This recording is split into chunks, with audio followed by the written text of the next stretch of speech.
r/nosleep. Hosted by you/DrunkenSwordsman. I can't go to sleep.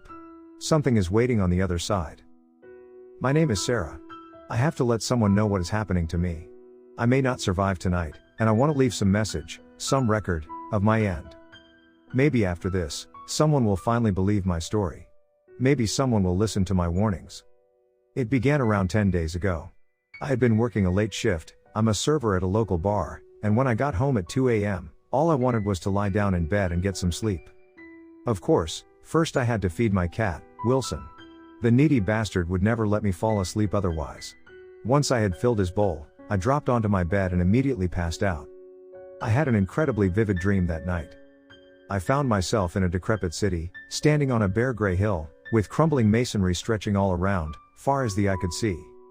The sky was a sickly, gray-yellow color, and I shivered as I looked at it. A slight wind blew, and my face screwed up as a stench of decay and corruption hit me.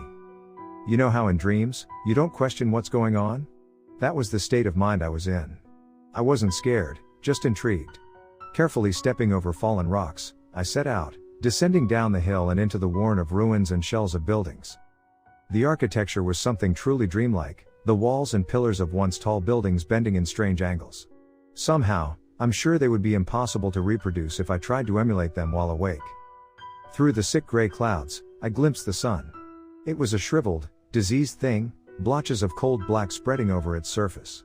Its light cast no warmth onto the world. I started as something moved in the window of a half-fallen building next to me. I turned to face it, but whatever it was, it had moved so fast that I was too late to catch even a glimpse.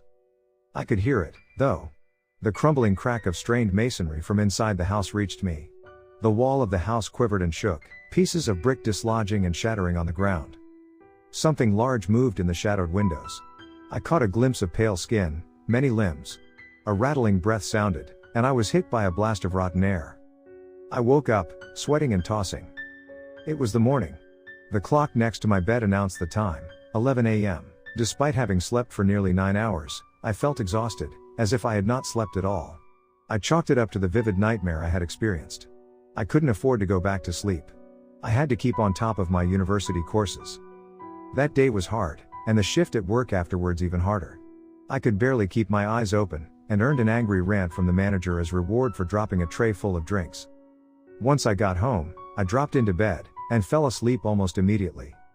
Once again, I instantly began dreaming. I was not back in the crumbling city. This time my surroundings were completely dark, with not one point of light around me. I could feel cold grass underneath my feet, and a breeze rustled a tree somewhere nearby. This place didn't stink of decay like the last one, but the air was no more pleasant. Here, the air was cold and crisp, almost sterile. I can't describe how exactly I knew it, but the air felt dead. Like there was no living creature that breathed it, other than me. Like not even the smallest forms of life could survive long in a world where they had to breathe it. Something moved in the dark, and I crouched down in fright.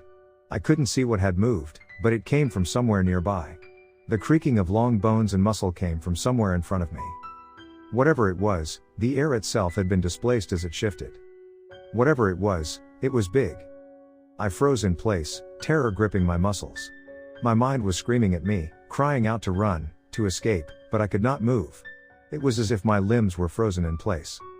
In the dark in front of me, a light appeared. It was an ominous purple, swirling, round, with a pupil of the deepest black. An eye. Another flared to life next to it, then another, and another. As I watched in horror, dozens of eyes, clustered, numberless and unblinking, opened and stared forward. Stared at me.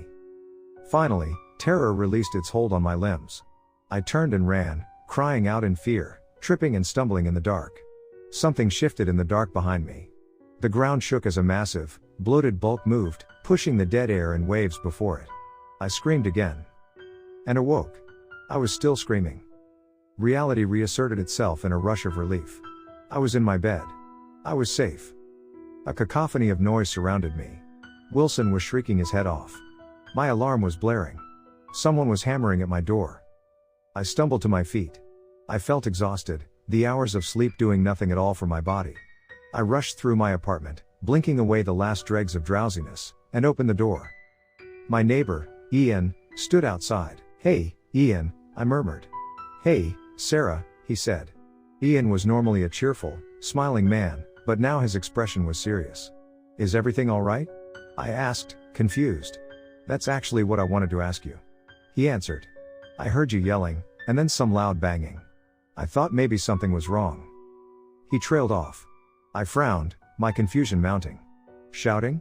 What was I shouting? Nothing specific, really. Ian answered. No actual words, just shouting. You sounded scared, is all. Thought it'd be best to check up on you. I smiled, doing my best to hide my confusion at the situation. Yes, I'm fine, Ian. I answered. Thanks for worrying. I just had a bad dream, is all. I was probably tossing around and making some noise. Sorry if I scared you. Ian smiled, obviously happy I was alright. Great. I have to go. Work calls. Get some rest, Sarah. You look like you haven't slept in days. He left, and I shut the door. As I passed from the hallway into the kitchen, Wilson ran towards me, yowling. A wave of guilt washed over me as I realized that I hadn't fed him the night before. I had just been too tired to remember. Luckily, I had no shift at work that day, and chose to leave my university work for another day. I slept for several hours, luckily with no further nightmares. After I woke, I thought about what Ian had said. He had heard me shouting, which seemed to match the dream I had been having before I woke. What about the banging? Could I have been sleepwalking and knocking into things in my room? I had never been a somnambulist, but then again, I had never had such vivid nightmares before. I resolved to call my doctor if the problem continued after that night. As I laid down to sleep, Wilson trotted over, jumped on my bed and laid down on my chest. He was purring contentedly, and his warm weight eased my anxiousness about having another dream. Although it took me longer than before, I eventually fell into a slumber. My hopes were to be quickly ruined. As soon as I fell asleep, I found myself on the shores of a great black sea. The air was horribly cold, and I shivered. The ground beneath my bare feet was covered in small rocks and shingle. Looking down, I saw Wilson was there with me. His fur stood up as he eyed the surroundings suspiciously. The sea stretched out before me, dominating the horizon. Its waters were a deep obsidian black, and I flinched as a wave hit the shore and covered me in spray. The water was ice cold. It was obviously night, a sliver of moon providing me with just enough light to see by. Wilson was still nervous, and some of his fear spread over to me. Where am I? How did I get here? The question came to me unbidden. Any one of you who has ever realized they are dreaming will know the strange disorientation that overcame me. I staggered, almost falling to one knee.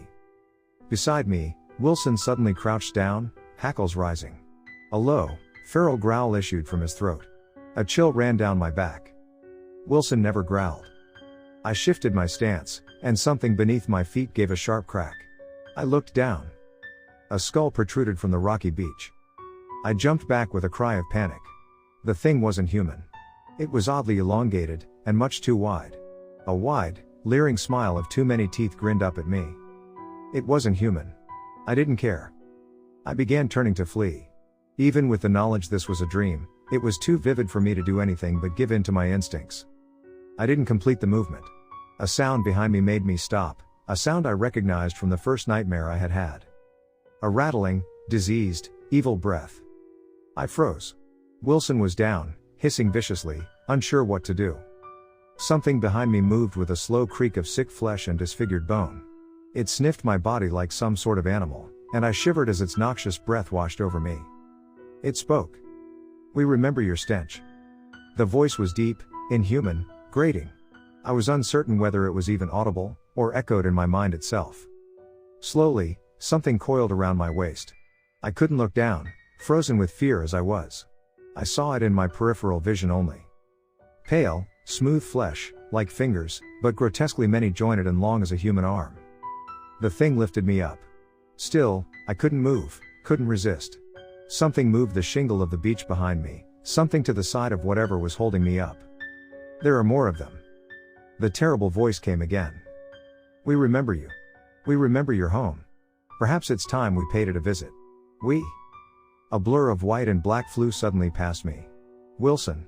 He had recognized I was in some sort of terrible danger, and had sprung to my rescue. The thing screamed terribly, whether in pain or in indignation, I couldn't tell.